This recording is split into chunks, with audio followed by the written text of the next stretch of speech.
আওয়ামী লীগের ঘাপটি মেরে থাকা অনুচরেরা এখনো তৎপর, বললেন মির্জা ফখরুল। বিস্তারিত সংবাদ। বিএনপির মহাসচিব মির্জা ফখরুল ইসলাম আলমগীর বলেছেন, পতিত আওয়ামী লীগ সরকারের আমলে রাজনৈতিক উদ্দেশ্য সাধনে বারবার সাম্প্রদায়িক উস্কানি, বিভিন্ন ধর্মীয় জনগোষ্ঠীর দেবালয় আক্রমণ ভাঙচুর সহ নানা অপ্রীতিকর সাজানো ঘটনা সংঘটিত হয়েছে। তাদের ঘাপটি মেরে থাকা অনুচরেরা এখনো তৎপর।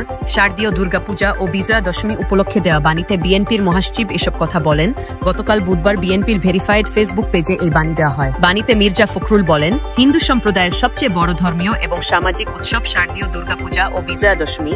এ উপলক্ষে আমি হিন্দু ধর্মাবলম্বী সবাইকে জানাই আন্তরিক শুভেচ্ছা ও প্রাণঢালা অভিনন্দন। তাদের অব্যাহত সুখ, শান্তি ও কল্যাণ কামনা করছি। শারদীয় দুর্গাপূজা বাঙালি হিন্দু জনগোষ্ঠীর সব মানুষের জীবনে এক আলোকদীপ্ত বিশেষ স্থান অধিকার করে আছে বলে উল্লেখ করেন বিএনপির মহাসচিব। তিনি বলেন, সুদীর্ঘকাল ধরে বাংলাদেশ সহ বাঙালি হিন্দু জনগোষ্ঠীর এই ধর্মীয় উৎসব এক ঐশ্বর্যময় ঐতিহ্য মহিমামণ্ডিত।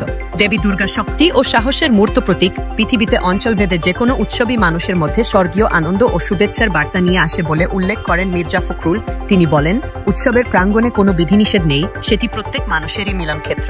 বাংলাদেশের মৃত্তিকার গভীর থেকে যে ইতিহাস ঐতিহ্য উচ্চারিত হয়, সেটি ধর্মীয় স্বাধীনতা মূল্যবোধকে অন্তর্ভুক্ত করে। দুর্গাপূজার মূল বাণী হচ্ছে, অশুভের উপর শুভের জয়। দুর্গা তার গৌরবময় লক্ষ্য অর্জনের জন্য মন্দকে উপলব্ধি করেন, তা প্রতিহত করেন। পতিত আওয়ামী লীগ সরকারের ঘাপটি মেরে থাকা অনুচরেরা এখনো তৎপর উল্লেখ করে বিএনপির মহাসচিব বলেন, তবে অশুভ চক্রের চক্রান্ত ঠেকাতে দেশের মানুষ ঐক্যবদ্ধভাবে পূজা মণ্ডপে পাহারা দিচ্ছে, যাতে শান্তি ও সহাবস্থানের মধ্য দিয়ে শারদীয় দুর্গাপূজা নির্বিঘ্নে সম্পন্ন হতে পারে।